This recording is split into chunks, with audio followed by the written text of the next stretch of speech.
Wakil Menteri Ketenagakerjaan Immanuel Ebenezer menjadi satu dari 11 tersangka kasus dugaan pemerasan pengurusan sertifikasi keselamatan dan kesehatan kerja K3.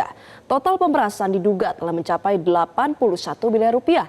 Uang ini pun mengalir ke sejumlah pihak, termasuk Wamenaker Noel. Lantas apa yang membuat K3 menjadi ladang korupsi? Kita akan berbincang dengan Ketua Umum Konfederasi Serikat Pekerja Seluruh Indonesia, Jumhur Hidayat. Pak Jumhur, selamat pagi. Selamat pagi, Mbak. Ya, Bapak, akhirnya korupsi pengurusan K3 ini terungkap ya kepada publik. Bisa diceritakan, Pak, bagaimana sih sejauh ini modus pengurusan K3 yang dialami oleh para buruh?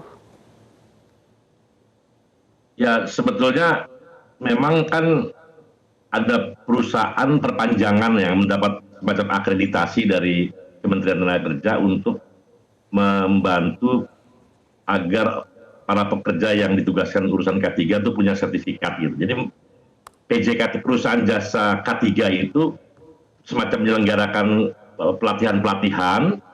Nah, setelah mereka dilatih dalam kurun waktu tertentu, misalnya 2 minggu dan seterusnya, kemudian baru mereka disertifikasi. Nah, sertifikasinya itu memang mengeluarkan kementerian. Nah, disinilah tentunya prosesnya. Jadi ada angka resmi, ada angka yang tidak resmi, dan ini memang ya kita kaget juga ya, angkanya sedemikian rupa begitu loh.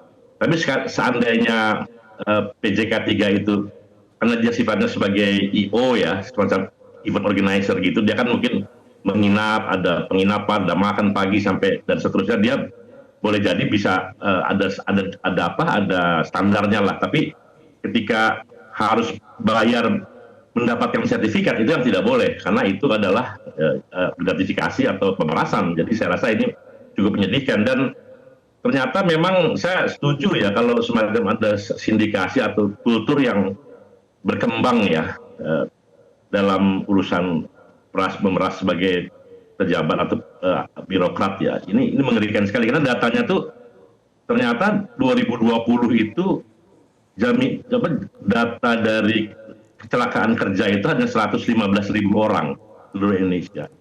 Nah, kemudian tahun 2024 itu menjadi hampir 200.000 orang. Jadi ada peningkatan kecelakaan kerjanya meningkat, dan ini meningkatnya 72% gitu. Sementara peningkatan tenaga kerja nggak sebanyak itu. Jadi saya rasa ini memang sangat berkorelasi ya antara kelakuan kita menyelenggarakan K3 dengan tidak benar ini berkorelasi dengan kecelakaan-kecelakaan yang terjadi. Saya rasa ini semakin mencoreng wajah bangsa kita, karena kecelakaan kerja itu sebenarnya bisa mengukur peradaban sebuah bangsa.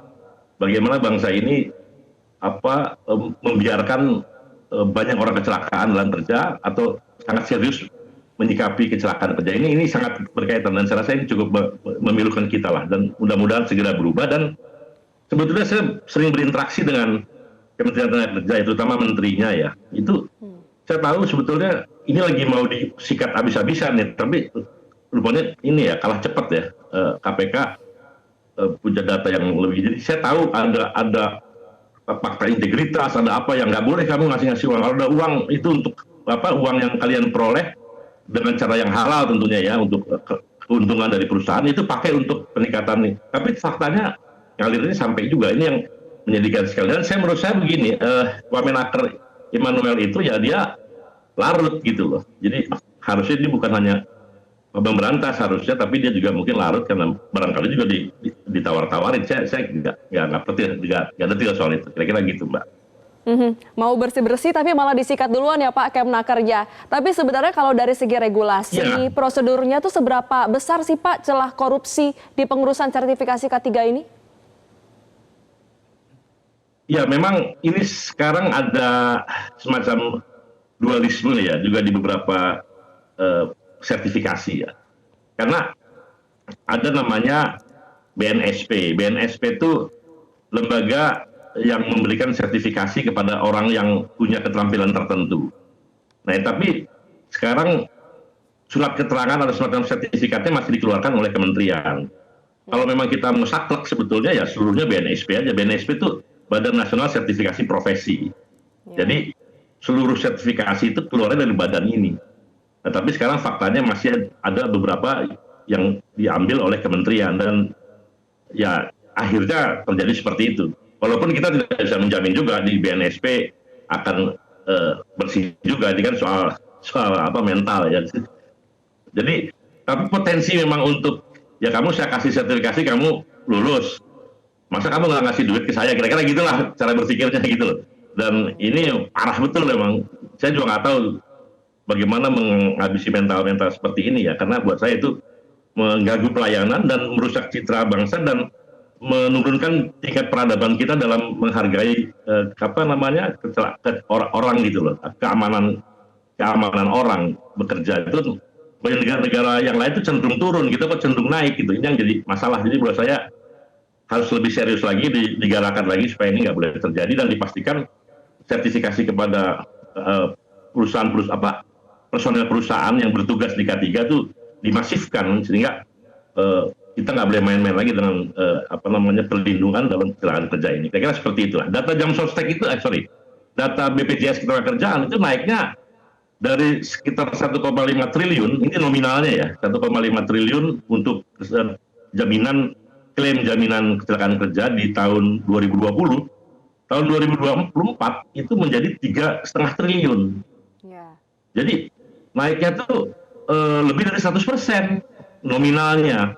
Dan ternyata berkorelasi dengan jumlah kecelakaannya dari 115.000 kecelakaan menjadi hampir 200.000 kecelakaan. Jadi ini buat saya jujur saya malu gitu loh. Orang yang bergerak di bidang ketenagakerjaan kok peradaban kita menurun dalam urusan seperti ini. Menghargai nyawa orang, kesehatan orang itu kita rendah sekali.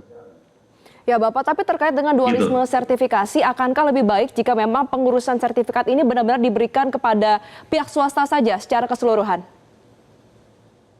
Ya, nggak ada jaminan, Mbak. Nggak ada jaminan. Jadi gini, nggak ada jaminan, tapi boleh jadi bisa juga. Ini memang soal perkeliruannya bisa di mana aja.